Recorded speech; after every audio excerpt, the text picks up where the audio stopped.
విదేశీ పర్యటన కేవలం కల కాదు, సరైన ప్రణాళిక, జాగ్రత్తగా ఎంపిక చేసుకునే గమ్యస్థానం ఉంటే తక్కువ ఖర్చుతోనే విదేశాలు చుట్టి రావచ్చు. ఇందులో మొదటగా తీసుకోవాల్సింది ఇండోనేషియా.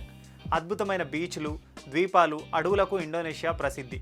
ఇక్కడ ఒక రూపాయికి సుమారు 184 ఇండోనేషియన్ రూపియా వస్తుంది.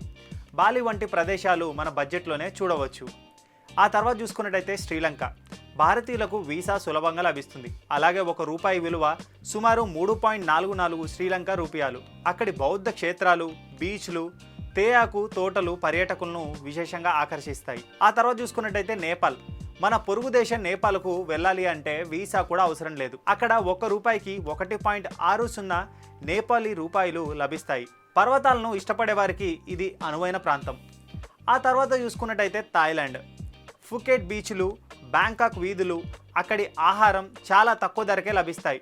ఇక్కడ ఒక్క రూపాయి విలువ సుమారు 0.43 థాయ్ బాట్.